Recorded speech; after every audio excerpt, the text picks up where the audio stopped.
আলহামদুলিল্লাহি রাব্বিল আলামিন ওয়াসসালাতু ওয়াসসালামু আলা রাসূলিহিল কারীম ওয়া আলা আলিহি ওয়া সাহবিহি ওয়া আহলি বাইতি আজমাইন।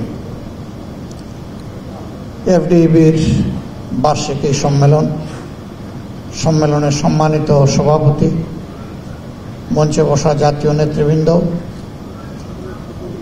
এফডিবির সম্মানিত নেতৃবৃন্দ, আমার সামনে উপস্থিত ডিপ্লোমা প্রকৌশলী বন্ধুগণ, গণমাধ্যমের সম্মানিত ভাইয়েরা, আল্লাহ তাআলার শুকরিয়া। 2 আগস্ট আমার একটা সার্জারি হয়েছে, আপনারা জানেন। আসলে সুস্থ হয়ে উঠতে 3 মাস সময় লাগে, 2 মাস এখনো পুরো হয়নি। কাজেই স্বাভাবিক সুস্থতা এখনো ফিরে আসেনি। দোয়া করবেন আল্লাহ যেন আমাকে সুস্থ করে দেন। কৃতজ্ঞতা আদায় করি, আমার অসুস্থতার সময় দেশে এবং বিদেশে অনেকেই খোঁজখবর নিয়েছেন, দোয়া করেছেন আল্লাহর দরবারে। আল্লাহ যেন এর উত্তম বিনিময়ে আপনাদেরকে দান করেন। আজকের এই সম্মেলনে সকলের মতোই এফডিবির পিতৃতুল্য, যিনি তার সন্তানের মতো কুলে করে রেখেছিলেন এই সংগঠনকে, আমাদের চলে যাওয়া ভাই প্রকৌশলী গিয়াসউদ্দিন ভাই আত্মার মাগফিরাত কামনা করছি। আজীবনের তিনি একজন সংগঠক ছিলেন। তিনি যে সময় এই জগতে শিক্ষা নিয়েছিলেন, ডিপ্লোমা পাশ করেছিলেন, তার সমসাময়িক অনেক লোক, এমনকি তার পরের অনেক লোক সমাজে বিভিন্নভাবে আর্থিকভাবে তারা প্রতিষ্ঠিত হয়েছেন। কিন্তু ইঞ্জিনিয়ার গিয়াস ভাই সেদিকে ফিরেও তাকাননি। তিনি সবসময় মানবতার জন্য কাজ করেছেন। ইনশাআল্লাহ তিনি যে আল্লাহর জন্য কাজ করেছেন, সেই আল্লাহ তার পুরো পাওনাই তাকে দিবেন, এটা আমরা প্রত্যাশা করি। আরও যারা জুলাই আন্দোলনে শহীদ হয়েছেন, আল্লাহ তাআলা তাদেরকেও ক্ষমা করুন এবং মর্যাদাবান শহীদ হিসেবে কবুল করুন। ফ্যাসিস্ট সরকারের হাতে যারা নির্মমভাবে নিহত হয়েছেন, বিচারিক হত্যাকাণ্ড হোক আর যেভাবেই হোক, এই মজলুম লোকগুলা যারা দুনিয়া থেকে চলে গেলেন জুলুমের শিকার হয়ে, আল্লাহ তাআলা তাদের সকলকেও মর্যাদাবান শহীদ হিসাবে কবুল করুন। অসংখ্য মানুষ পঙ্গু হয়েছেন, আহত হয়েছেন, দফায় দফায় কারাগারে গিয়েছেন। অসংখ্য লোক তার ব্যবসা বাণিজ্য হারিয়েছেন, চাকরি হারিয়েছেন। আবার অসংখ্য লোক তারা গুম হয়েছে। গুম হওয়া লোকেরা সকলেই তাদের আপনজনের কাছে এখনো ফিরে আসেন। সৌভাগ্যবান অল্প কিছু লোক কেবলমাত্র ফিরে এসেছেন, বাকিদের এখন পর্যন্ত কোনো হদিস নেই। আমরা কিংবা তাদের আপনজনেরা জানেন না তারা আদৌ বেঁচে আছেন নাকি তারা নিহত হয়েছে। বহু নির্মম এই কাণ্ড। আয়নাগর নামের কুখ্যাত টর্চার সেল, এক ধরনের গ্যাস চেম্বারের মতোই যার অবস্থান, এই সংস্কৃতি ফ্যাসিস্ট বিগত সরকারের হাতেই বাংলাদেশে তৈরি হয়েছে। এর আগে বাংলাদেশের এই ধরনের কোনো অভিজ্ঞতা ছিল না। এই অসংখ্য মানুষের ত্যাগের বিনিময়ে আজকের এই বাংলাদেশ বড় প্রত্যাশায় ভোগ পেতে আছে 18 কোটি মানুষ, যে আমরা স্বাধীন একটি দেশে মানুষের মতো মানুষ হয়ে বসবাস করতে পারব, মর্যাদা নিয়ে বসবাস করতে পারব। আমার বেঁচে থাকার, আমার সম্মানের এবং আমার সম্পদের নিরাপত্তা থাকবে। যুবকরা কাজ পাবেন, কারো কাছে তারা অনুগ্রহের হাত পাতবেন না।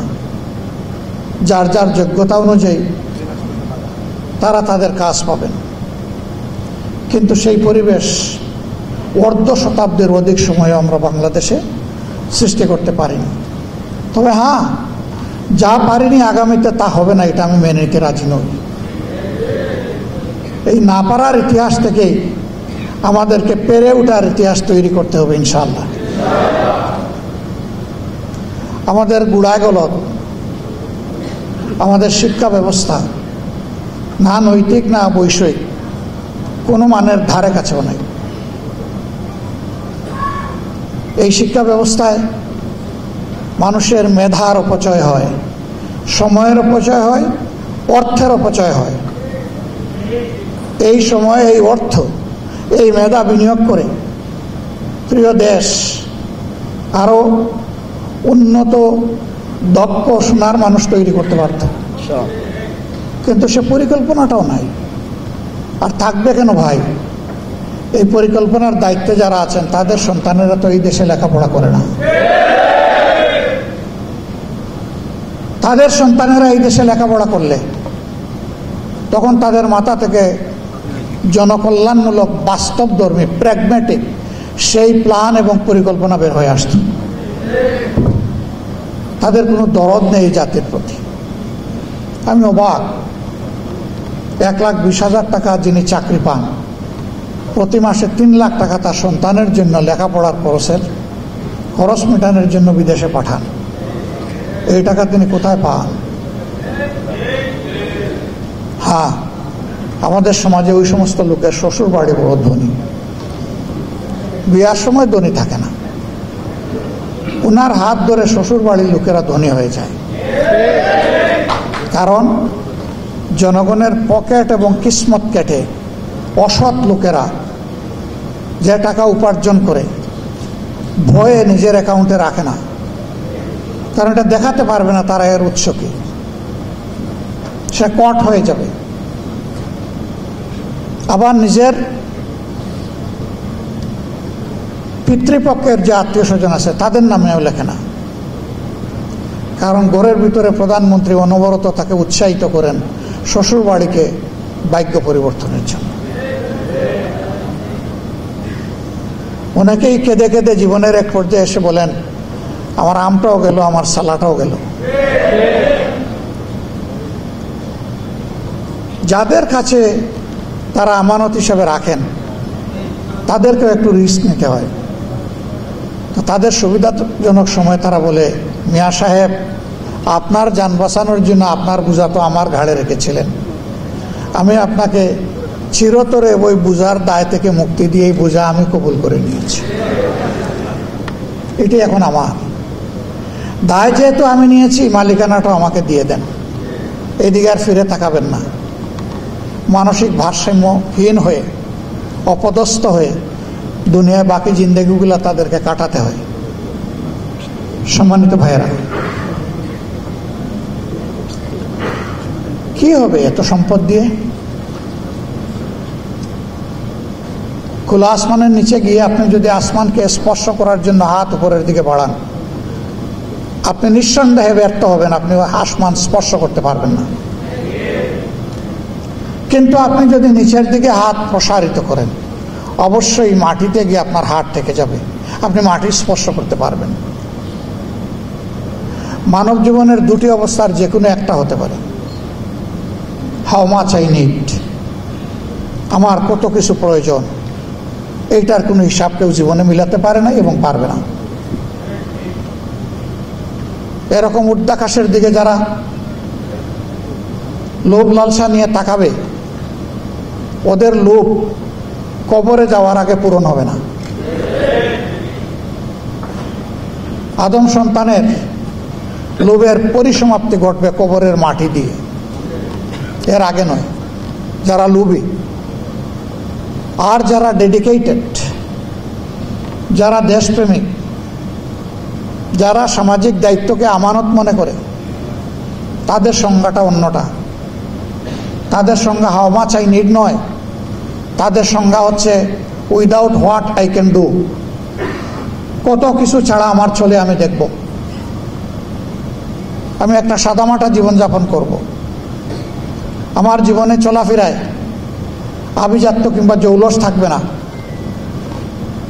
10টা সাধারণ নাগরিক যেমন চলে, আমার জীবনটাও তেমন চলবে।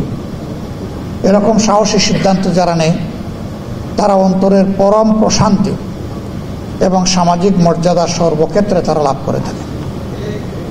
এটা ঠিক, কিছু মানুষ সামনে এসে তাদেরকে স্যালিউট দেবে না, কিন্তু অসংখ্য মানুষ অন্তরের ভিতর থেকে তাদের জন্য দোয়া করবে। ওই সামনে এসে যাদেরকে স্যালিউট দিতে গিয়ে নিজের হাত পা ভেঙে ফেলে, এরা কিন্তু আবার সামনে থেকে চলে গেলে গালি দেয় যে কি করবা, তেল তো না মারলে আমার চলে না। আসলে লোকটা বদলুক, কোন সুরত কাজটা সেরে আসলাম। এটি হচ্ছে সমাজের বাস্তবতা। সম্মানিত ভাইয়েরা, প্রকৌশলী ইঞ্জিনিয়ার হওয়ার পরে একজন বেকার থাকবে কেন? কেন থাকবে? তার তো 1 সেকেন্ডের বেকার থাকার কোনো সুযোগ নেই। এখানে দুটি সমস্যা, একটা হচ্ছে আমাদের সামাজিক পরিবেশ, আর একটা হচ্ছে আমাদের মানসিক পরিবেশ। প্রথমটাই মূলত দায়ী, প্রথমটার জন্যই মানসিক সমস্যা তৈরি হয়। সমাজে সেই পরিবেশ না থাকার কারণে। সবাই একটা সমাজে চাকরিজীবী হলে চাকরি দিবে কে? কিছু লোক অবশ্যই চাকরিজীবী হবেন, আবার কিছু লোককে অবশ্যই উদ্যোক্তা হতে হবে। মনে কেউ কোনো কষ্ট নেবেন না। আমার একটা বাস্তব অবজারভেশন আজকে তুলে ধরতে চাই। বাংলাদেশের টেকনিক্যাল এডুকেশন দুইভাবে বিভক্ত। একটি হচ্ছে যেগুলাকে আমরা প্রকৌশল বিদ্যা বলে থাকি, ইলেকট্রোমেকানিক্যাল ইঞ্জিনিয়ারিং, এবং এর সাথে রিলেটেড যে শিক্ষা। আরেকটা হচ্ছে অ্যাগ্রো বেসড এডুকেশন, যেটাকে আমরা এগ্রিকালচার শিক্ষা বলে থাকি। বাংলাদেশে আমাদের গর্বের একটি বিশ্ববিদ্যালয় আছে, বুয়েট। একটাই ছিল আমাদের সময়। এরপরে ক্রমান্বয়ে আরও ইঞ্জিনিয়ারিং বিশ্ববিদ্যালয় তৈরি হয়েছে, কলেজ তৈরি হয়েছে। আগে কোনো বেসরকারি ছিল না, এখন বেসরকারি হয়েছে। যারা কৃষিবিদ একটু নীরবে চিন্তা করে দেখুন, তারা তো কম বেশি এই দেশকে দিয়েছে। তারা প্রোটিনের অভাব পূরণের জন্যে মৎস্য এবং পশুপালন এই দুই খাতে তাদের মেধাকে বিনিয়োগ করার কারণে জাতি এখান থেকে সরাসরি বেনিফিট পাচ্ছে। ফসল এবং ফল উৎপাদনে তাদের রিসার্চগুলো জাতিকে সরাসরি এখন বেনিফিট দিচ্ছে।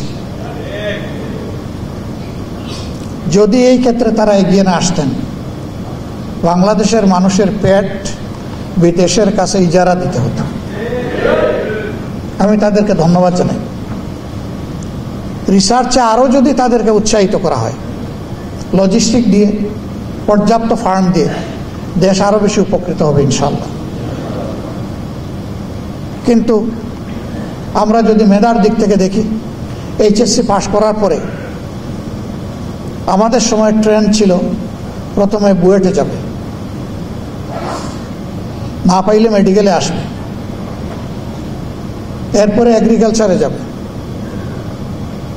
তারপরে জেনারেল এডুকেশনে যাবে, এবং সেখানে প্রায়োরিটি বিশেষে ঢাকা বিশ্ববিদ্যালয়। এই ছিল তখনকার ট্রেন্ড। আন্ডার গ্রাজুয়েশনে মানুষ কেমনে কোন দিকে ঢুকবে। তাহলে স্বীকার করতে হচ্ছে যে সবচেয়ে মেধাবী যারা তারাই গিয়েছেন ওখানে, বুয়েটে বা ইঞ্জিনিয়ারিং বিশ্ববিদ্যালয় কলেজগুলোতে। এই মেধাবীর কাছে কি এই জাতির কোনো কিছু পাওনা নেই? কিন্তু আমরা কি দেখি? আমরা দেখি যে কার্যত একবার একটা মিশুক আবিষ্কার করা হয়েছিল, ওইটা সাস্টেইন হয়নি। ওটাকে দেখলে মনে হতো যে কোন সময় আবার আসমানে উড়া দেয়। খুব হালকা পাতলা একটা যান, পিছনের দিকে লেখা থাকতো, আমি ছোট, আমাকে ধাক্কা দিবেন না।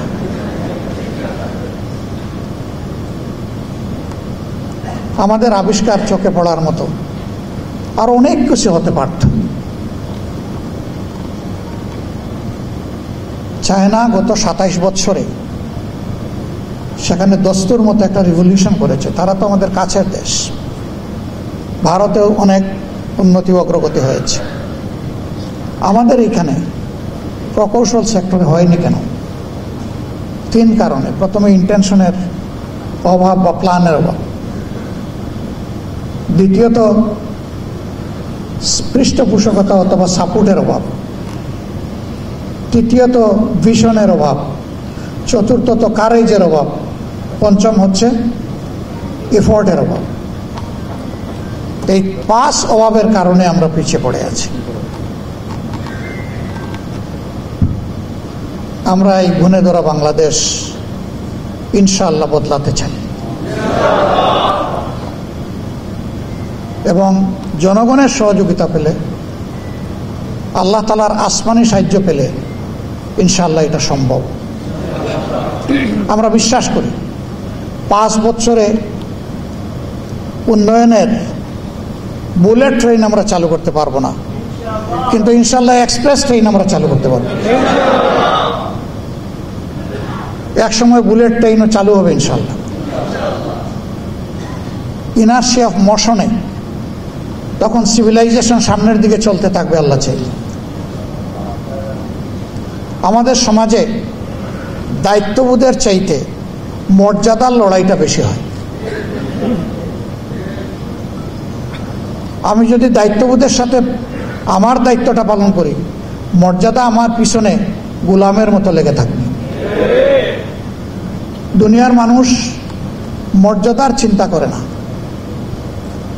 জাপানের মানুষ 9 ঘন্টা কাজ করে, এই 9 ঘন্টার ভিতরে 1 ঘন্টা তাদের লেজার পিরিয়ড, 40 মিনিট তাদের লাঞ্চের জন্য,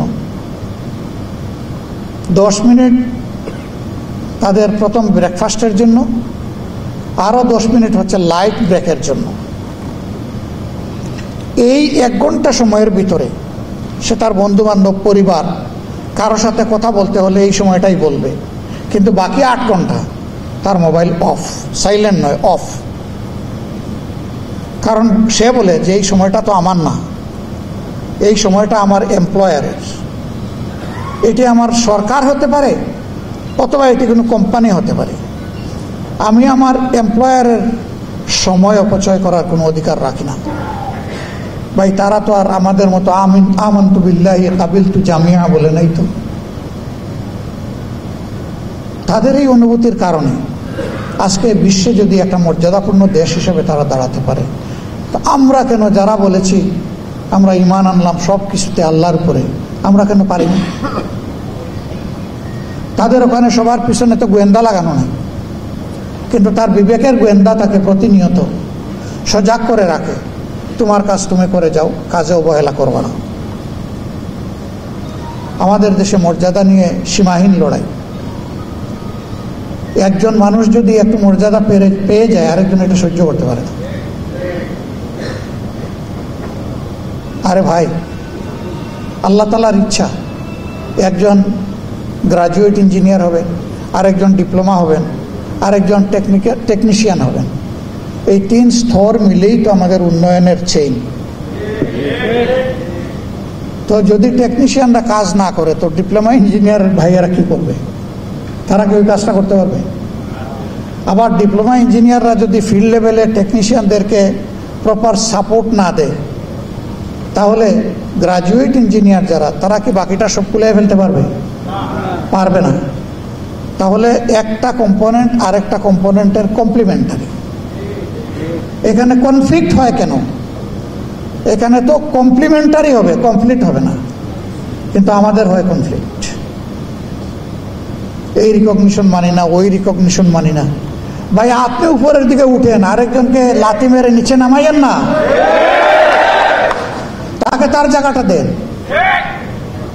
আপনার জন্য দোয়া করি, আপনি উঠতে থাকেন উপরের দিকে, জাতিকে আপনি দিতে থাকেন, আর ওই লোকটাকেও তার মতো দিতে দেন। আমরা আপনাদেরকে কথা দিচ্ছি, ইনশাআল্লাহ আল্লাহ তাআলা যদি এই দেশের খেদমত করার সুযোগ আমাদেরকে দেন, তাহলে 1 মিনিটের জন্য আপনার কর্মস্থল ছেড়ে রাস্তায় আসতে হবে না দাবি আদায়ের জন্য। ইনসাফের ভিত্তিতে যার যেটা পাওনা সেটা তার হাতে তুলে দেওয়া হবে। আমাদের কমিটমেন্ট বেসিক 3টা। নাম্বার 1, আমরা এই ভাঙ্গা চূড়ার শিক্ষা ব্যবস্থা রাখবো না। এখানে প্রথম ফোকাস আমাদের, ফার্স্ট অ্যাটেনশন। আমার মেরুদণ্ড নাই তো আমি দাঁড়াবো কিভাবে, আমি বসবো কিভাবে? মেরুদণ্ড ছাড়া তো শুইতেই পারবো না, আমি তো একটা ফুটবল হয়ে যাব। প্রথমে মেরুদণ্ডেই চিকিৎসার জন্য হাত দিতে হবে। এখন কেউ যেন আবার অপপ্রচার না করে যে উন্নয়নের শিক্ষা বাদ দিয়ে এখন শুধু হাদিস কোরআনের শিক্ষা দেওয়া হবে। আরে ভাই, হাদিস কোরআনের ভিতরেই তো সব উন্নয়ন আছে, এবং এটাকে সাপোর্ট করতে গিয়ে দুনিয়ার যত উন্নয়নের শিক্ষা সব ইনকর্পোরেট করা হবে ইনশাল্লাহ। আমরা শুধু যে শিক্ষা মানুষের মধ্যে অনৈতিকতা সৃষ্টি করে, মানুষকে করাপ্ট বানায়, মানুষকে একটা ইতর প্রাণী বানায়, আমরা ওই শিক্ষা দেব না। মানুষকে যে শিক্ষা মানুষ বানায়, যে শিক্ষা প্রত্যেকটা মানুষকে সম্মান করতে শেখায়, মর্যাদা দিতে শেখায়, আমরা ইনশাল্লাহ সেই শিক্ষাটাই আমাদের ছেলে মেয়েদের হাতে তুলে দেব।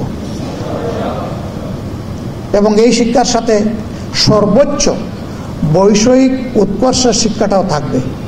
নৈতিক আর বৈষয়িক দুই শিক্ষার মহামিলন হবে ইনশাআল্লাহ, যার ফলে শিক্ষার পাঠ চুকিয়ে একটা ছেলে কিংবা মেয়ে বের হওয়ার পরে তার যোগ্যতা অনুযায়ী সে কাজ পেয়ে যাবে। হয় সে উদ্যোক্তা হবে, না হয় সে সার্ভিসের একটা জায়গা পেয়ে যাবে, সে বেকার থাকবে না। বেকারত্ব তো জাতির জন্য ক্ষতির কারণ। হ্যাঁ, বয়স যাদের হয়ে গেছে, এই দেশকে জাতিকে সেবা দিয়ে এখন আর শরীর যাদের কুলোয় না, তারা ইনশাল্লাহ বেকার নন, আমাদের সম্মানিত সম্পদ হিসাবে আমাদের বুকে থাকবেন ইনশাল্লাহ। কিন্তু কোনো যুবক যুবতী কাজের বাইরে থাকবে না, কাজ যেটাই হোক তার হাতে একটা থাকবে। হয় সে উদ্যোক্তা, না হয় সে চাকরিজীবী, একটা কিছু হবে ইনশাল্লাহ। 2 নম্বর হচ্ছে শুধু ডিগ্রির ভিত্তিতে এই কল্যাণ রাষ্ট্রে কারো মর্যাদা নির্ণয় হবে না, তার মর্যাদা নির্ণয় হবে তার কাজের ভিত্তিতে। পাশের দেশ ডক্টর আব্দুল কালাম, তাদের নিউক্লিয়ার সায়েন্টিস্ট, তিনি কি মাস্টার ডিগ্রি ছিলেন না? গ্রাজুয়েট ছিলেন, ইন্টারমিডিয়েট ছিলেন, হাই স্কুল পাস করেছেন? কিছুই না। কিন্তু পরবর্তী পর্যায়ে অনেক কিছুই হয়েছে তার। সেই জাতি তো তাকে সম্মান দিয়েছে। কি জন্যে? তার কন্ট্রিবিউশনের জন্য, তার অবদানের জন্য, তার কাজের জন্য। সমাজে যারাই সমাজকে মন উজাড় করে দিবেন তারা ইনশাল্লাহ সম্মানিত হবেন। বাকিরা তাদের থেকে শিক্ষা নিয়ে নিজের দুর্বলতা কাটিয়ে উঠবেন। এইভাবে সমাজের চাকা আলহামদুলিল্লাহ সমান্তরাল দ্রুত স্পিডে সামনের দিকে যাবে। আমাদের দ্বিতীয় অঙ্গীকার, আমরা দুর্নীতির জড় কেটে দেব ইনশাআল্লাহ। এই কথা শুনে আবার অনেকের বুকে ধড়পড় শুরু হয়েছে, বাবা আমার তো চলেই এ দিয়ে। কোনো এক সার্ভিসের একজন লোক, তিনি প্রতিদিন খুব হাসি খুশি মুখে আসেন পরিবারের কাছে ফিরে। একদিন তার মুখটা বড় ভারী। জীবন সঙ্গিনী জিজ্ঞেস করলেন, কি গো, কি হয়েছে আজকে মুখ তো ভারী? কয় কপাল খারাপ। মানে? কয় যে আমার এই সমস্ত আকাম কুকামের কারণে আমার তো চাকরি চলে গেছে। তো বলে, আরে মিয়া রাখো, তোমার চাকরিতে কত, আসল তো তোমার মফস্বল। বলে গো সখী, চাকরিও নাই মফস্বলও নাই। চাকরি চলে গেলে আর মফস্বল থাকে না। সম্মানিত ভাইয়েরা, এরকম যারা মফস্বল নির্ভরশীল, মফস্বল বলতে আমি কি বুঝাতে চেয়েছি নিশ্চয়ই আপনারা বুঝেন, তারা চিন্তায় পড়ার কোনো কারণ নেই। তো কেন চিন্তা করবেন? ওই যে বললাম না, অবৈধ সম্পদ কোথায় লুকাবে তাই নিয়ে বড় পেরেশান। সুস্থ মানুষটির হয় ডায়াবেটিস, হাজার জাতের মেটাবলিক ডিসঅর্ডার হয়, তার রাতের ঘুম হয় না, কোনো ঔষধে কাজ হয় না, ছটফট করে, অশান্তি। ওই যে অবৈধ সম্পদ, কিভাবে এটা বুক করবে আর কিভাবে এটাকে প্রোটেক্ট করবে? না, সেদিন এটার আর কোনো ভয় থাকবে না। আপনি যা পাবেন তাই দিয়ে সম্মানজনকভাবে আপনি চলবেন। তবে এটাও তো ঠিক যে আপনি আপনার জায়গায় ঘুষ খান, কিন্তু এই সমাজে আরো 20টা 100টা জায়গায় আপনাকে যেতে হয়, ওই জায়গাগুলোতে আপনাকেও ঘুষ দিতে হয়। তো আপনি খাবেনও না, দিবেনও না, অ্যাকাউন্ট আপনার ঠিক থাকবে ইনশাল্লাহ। এর সাথে আপনি মর্যাদা পাবেন। হ্যাঁ, এটাও দেখতে হবে যে সার্ভিসের ডেপথ এবং ওয়েট যত, সেই সার্ভিসে তাকে বেতন কাঠামোটা সেইভাবে সমন্বয় করতে হবে। মনে করেন পুলিশ 24 ঘন্টা ডিউটি, কখন দাগ পড়ে ঠিক নাই, অস্ত্র হাতে আছে, আবার তার প্রতিপক্ষের হাতে অস্ত্র আছে, তাকে কিন্তু জীবনের ঝুঁকি নিয়ে এই দায়িত্ব পালন করতে হয়। কিন্তু তাকে যদি ফকিরের ভিক্ষা বেতন দেওয়া হয়, তাহলে সেই ঝুঁকি নিতে যাবে কেন? তাকে তো সম্মানিত করতে হবে। এটা করা হয় না বলেই এই সমাজে আজকে কোনো শান্তি নাই। কারণ বেড়াই তো সব দান খেয়ে ফেলছে, প্রটেক্ট করবে কে? আর এই রোগ এমন যে এটা ছোঁয়াছুঁয়ের রোগ, একজনের কাছ থেকে আরেকজনের মাঝে প্রপাগেট করে। এটা যদি উপড়ে ফেলা হয়, এখন বাংলাদেশের যে জিডিপি, আলহামদুলিল্লাহ জাম দিয়ে এটা মিনিমাম ডাবল হবে। এরপরে এর বেনিফিট সারা জাতি পাবে। নগাঁও থেকে একটা ট্রাক, 3 টনি ট্রাকে কারওয়ান বাজারে সবজি নিয়ে আসতে আর 2750 টাকা ঘুষ দিতে হবে না। গতকালকার পত্রিকায় আমার মতো আপনারাও দেখেছেন, বিভিন্ন জায়গায় কি পরিমাণ ঘুষ দিতে হয়, কাদেরকে দিতে হয় সেইটা ওখানে বর্ণনা করা হয়েছে। তবে সৎসাহসের অভাব ছিল। রাজনৈতিক এরা কারা, এদের পরিচয়টা বলা হয়নি, ওটা বলে দেওয়া দরকার ছিল। আমি বলে আমার নামও বলে দেন, অসুবিধা কি? জাতি জানুক কে এসে, তাহলে এই দুর্বৃত্তরা অন্তত ভয় পেত। কিন্তু ওই রকম ইনডিরেক্ট রিপোর্টে ভাই বড় কোনো কাজ হয় না। মিডিয়ার ব্যক্তিরা এখানে আছেন, আমি বলবো আসল জায়গায় হাত দেন আপনারা। সাদাকে স্পষ্ট করে সাদাই বলবেন, কালোকে কালো বলবেন। সেই কালো আমি হলে আমাকেও ছাড় দেবেন না। তাহলেই মিডিয়ার যে স্লোগান, যে মিডিয়া হচ্ছে জাতির দর্পণ, ইয়েস, এটা ফুলফিল হবে। আর সাংবাদিক হচ্ছেন জাতির বিবেক। এই দুই জিনিস সোনায় সোহাগায় সমন্বয় হয়ে যাবে ইনশাল্লাহ। আমি জানি অনেক অবৈধ চাপ আপনাদেরকে বিব্রত করে। 70 রিপোর্ট ছাপার পরে ভীম রুলের চাকে ডিল মারার সমান হয়ে যায়। এখানেই তো সাংবাদিকতার মজা। ওই ভীম রুলের কামড় সহ্য করে যিনি সাংবাদিকতা করতে পারবেন, তিনি সঠিক সাংবাদিক। আমি বলি রাজনীতিবিদদের 2টি কলজা লাগে, আর সাংবাদিকদের লাগে 3টা। মানে তাদেরকে ভীষণ সাহসী হতে হয়, দুঃসাহসী হতে হয়। আপনারা পারবেন ইনশাআল্লাহ। শুধু একটা শক্ত সিদ্ধান্তের ব্যাপার। আর অগ্রিম বলে রাখলাম, রেকর্ড মুছে ফেললেন না, আর্কাইভে রাখবেন ইনশাআল্লাহ।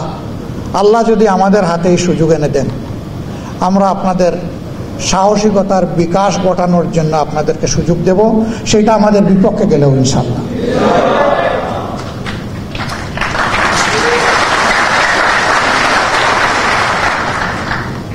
সমাজের 2 ক্লাসের মানুষকে 4 দিক থেকে দেখতে হয়, 4D ডাইমেনশন। এক দল হচ্ছে রাজনীতিবিদ যারা সমাজ বদলাতে চায়, আরেক দল হচ্ছে সাংবাদিক যারা সমাজের অধিকার পাহারা দিতে চায়। তারা একদিক থেকে দেখলে ইনসাফ কায়েম করতে পারবেন না এবং দেখাটা পূর্ণাঙ্গতা পাবে না। আবার 4 জন সাংবাদিক মিলে 4 দিক থেকে দেখলে হবে না, একজনকেই ঘুরে ঘুরে 4 দিক দেখতে হবে। যেমনটি রাজনৈতিক নেতৃবৃন্দকে দেখতে হয়। অবশ্যই এখনকার রাজনীতি ভিন্ন। এখন নিজেকেও দেখা লাগে না, একবার বুকের দিকে তাকাইলেই চলে। মানে আমি তো আর কি, আমি থাকলে দেশ আছে, জাতি আছে, আমি নাই দেশও নাই জাতি। আর কি চমৎকার স্লোগান, আমার চেয়ে আমার দল বড়, আমার দলের চেয়ে আমার দেশ বড়। কিন্তু অনেকের ক্ষেত্রেই কার্যক্ষেত্রে তার একেবারেই 180 ডিগ্রি উল্টা দিকে। এই মানসিকতা পরিবর্তন করতে হবে আমাদের। আপনাদের অনেক দাবি দেওয়া, এখানে পেশ করেছেন। আলহামদুলিল্লাহ, ইতিমধ্যে জনাব সাইফুল আলম খান মিলন আপনাদেরকে বলেছেন যে আমরা একটা সমন্বিত উদ্যোগ নিয়েছি, সেল গঠন করেছি। আমরা আশা করি জাতির জন্য ভালো কিছু সুপারিশ করা যাবে ইনশাল্লাহ, যেখানে আমরা আশা করি যে আপনারা ইনসাফ পাবেন। এবং শুধু আপনারা না, সমাজের যে কোনো বঞ্চিত অংশের আমরা অংশীদার, অধিকার আদায়ে তাদের সাথে আমরা সমান তালে কাজ করব ইনশাল্লাহ। তবে দেশ এবং জাতিকে বাঁচিয়ে হত্যা করে নয়, এমন কোনো কর্মতৎপরতা, এমন কোনো আন্দোলন কর্মসূচি কারোই নেওয়া আমাদের ঠিক হবে না, যেটার কারণে আমার দেশ এবং জাতি ক্ষতিগ্রস্ত হয়। ভাই, দেশ জাতি তো কোনো অপরাধ করে নাই। অপরাধ করলে উপরতলায় যারা রিভলভিং চেয়ারে বসে আছেন তারা করতে পারে। সাধারণ মানুষ তো আপনার আমার কোনো ক্ষতি করেনি। অতএব সমাজের এই ট্রেন্ডগুলোরও সংশোধন আমাদের করতে হবে। এই সব কিছু মিলেই আমাদের মানসিকতার পরিবর্তনটা দরকার। আজকের এই সম্মেলনের মধ্য দিয়ে নতুন একটি অধ্যায়ের সূচনা হোক। অন্তত আপনারা শপথ নেন যে আল্লাহর দেওয়া দুটি হাত, কখনো এই দুই হাত দিয়ে কারো হক নষ্ট করা হবে না এবং কারো সম্পদের উপর অন্যায়ভাবে এই দুটি হাত পড়বে না। এই উদাহরণটা আপনারা সেট করেন। সূর্য তো একটাই, কিন্তু সে তো প্রত্যেকটা উপগ্রহকে আলোকিত করে রাখে, শুধু দুনিয়াকে না। আপনারা এক একজন এক একটা সূর্য হয়ে এই দেশকে আলোকিত করবেন, এটা আমার প্রত্যাশা। যদি ভাই আপনাদের কাছে এটা জাতি না পায়, আর কার কাছে যাবে একটু বলবেন আমার? আর কি আর একটা ঠিকানা আছে কোথাও এটা আশা করা যাবে? আমার ঘর থেকে, আপনাদের থেকে, নিজের থেকে আমরা শুরু করি ইনশাআল্লাহ। হয়তো আপনারা আছেন, আরো শক্ত হয়ে যান জাতির জন্য, দেশের জন্য। মর্যাদা দেওয়ার মালিক আল্লাহ। তুইজ্জু মান তাশাউ ওয়া তুযিল্লু মান তাশাউ বিয়াদিকাল খায়র ইন্নাকা আলা কুল্লি শাইইন কাদির। ইজ্জত এবং বেইজ্জতি আল্লাহ তাআলার হাতে, এবং তিনি তাই দিবেন। কথা কম বলবো নিয়ত করে দাঁড়ালাম, কিন্তু অনেক কথা বলে ফেললাম, আমাকে ক্ষমা করবেন। আসুন সবাই মিলেই প্রিয় দেশটাকে আমরা গড়ে তুলি।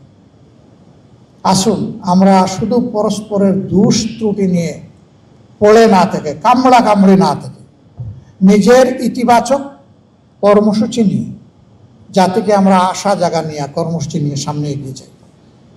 আল্লাহ তাআলা আমাদেরকে এই তৌফিক দান করুন। আমাকে এই সুযোগ করে দেওয়ার জন্য আমি আপনাদের কৃতজ্ঞতা আদায় করছি এবং এই সম্মেলনের সার্বিক সাফল্য কামনা করছি। আমি জনাব সাইফুল আলম খান মিলন ভাইকে অনুরোধ করব যে গিয়াস ভাই ইন্তেকালের প্রায় 8-9 মাস হয়ে গেল নাকি? এই সময়ের ভিতরে তিনি তো 2 বছরের জন্য নির্বাচিত হয়েছিলেন। এই সময়ের ভিতরে ভারপ্রাপ্ত দায়িত্বশীল দিয়ে সংগঠন চলছে। এখন ভারপ্রাপ্ত লোকটাকে ভারমুক্ত করে দিয়ে আজকের এই সম্মেলনের মাধ্যমে বাকি সময়ের জন্য রেগুলার দায়িত্ব উনি আপনাদের সামনে হয়তো চিন্তা ভাবনা করে কোনো প্রস্তাব পেশ করবেন। আপনাদের সহযোগিতা এবং সম্মতি নিয়ে সেই কাজটা আমি অনুরোধ করব এবং আশা করব সম্পন্ন করবেন ইনশাআল্লাহ। আল্লাহ তাআলা আমাদের প্রিয় দেশের উপর রহম করুন। একটা মানবিক বাংলাদেশ গড়ায় আল্লাহ আমাদেরকে সাহায্য করুন। আগামীর জন্য আমরা যাতে ভালো কিছু চিন্তা করতে পারি এবং করতে পারি, সেই শক্তি আল্লাহ আমাদেরকে দান করুন। বাধা এবং চ্যালেঞ্জ যাই আসুক, মঞ্জিলের পথে কোথাও যেন 1 সেকেন্ড বিশ্রাম না নেই। আমাদের অভিযাত্রা অব্যাহত। আসসালামু আলাইকুম ওয়া রাহমাতুল্লাহ।